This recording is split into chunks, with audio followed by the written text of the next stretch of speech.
Dude, if that was really you bungee jumping from that level, and also if that was also you at the Leo Oscar party, I was laughing so hard. I just remember, and not to say take this lightly, I just remember Dan was a nice guy, genuinely nice. He took the time to sit down and meet with me when he was on a very tight and busy schedule, and then he took time to come meet with us when we were in Los Angeles, and it's really rare that somebody expresses interest in you for strictly you, and really don't do it for any kind of selfish, even if it's to make themselves feel good. I mean, he was genuinely, I think, invested in other people for their sake and their sake alone. It's as if he had nothing to gain personally, but it was just his nature to really build up the other person, either through his countenance, attention, advice. He's one of those people that when you talk to him, they made you feel like you're the only person in the room or in the world at that time, because you had his undivided attention, with those his piercing blue eyes that he had, and that's a rare quality, especially in this day and age with just the distractions that people invite into their lives. Dan invited authentic people into his lives, and then respected their time and existence with his undivided attention. It's an amazing quality that very few people have, and that's a great deal of what I remember about my few encounters with him, but I feel very close to him. That's the thing. That's how he made you feel. I probably hung out with the guy 3 times, ran into him 4 times, and I feel like a friend of his. That was Dan Ireland.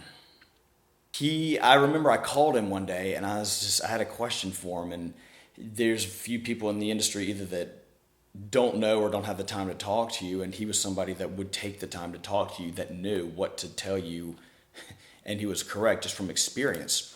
And I said, Dan, I don't know how to make it as a director. I was like, I know how to make it as an actor, just keep booking roles, get an agent, and then go from there. That makes sense. But what do you do?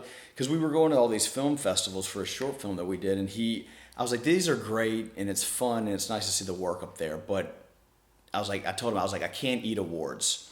And what I meant by that is, I don't know what to do with these things. It doesn't do me, professionally, what do I do? And he told me how to make it as a director, which I'll pass on to anybody that's trying to figure out how to make it as a director, which Dan Ireland would, probably want, is he said, when you go to a film festival to make it as a director, have your next project in hand. It made all the sense in the world. It's fairly simple. People probably know that. I didn't. He could have fun. He really could have fun. But my best memory about him is when he invited us to the premiere of his short film at that little Hollywood theater. And there's something magical about Dan. And I know that's a weird word, and I'm not trying to be pretentious at all. But he took us to this theater, and it was a theater. It reminded me of the Edward Hopper painting where the usher's on the other side of the row, because it was all, I took a picture of it because it was one of those moments in time that you take a snapshot of in your head. But it was this big red theater with a huge stage up front and then the screen behind it in Hollywood, California. It was just, me living here in Baton Rouge, it was just one of those moments that, fortunately I haven't become jet, but I just remember sitting there thinking, I'm going to remember this. And I was able to kind of pause my surroundings and look around and just be like, this is cool.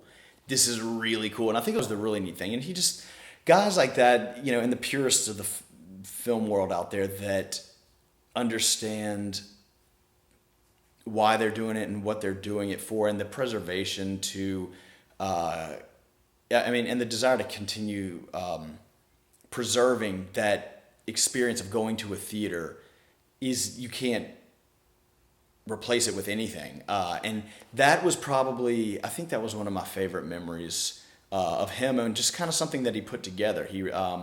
And he showed us a short film. It was just neat.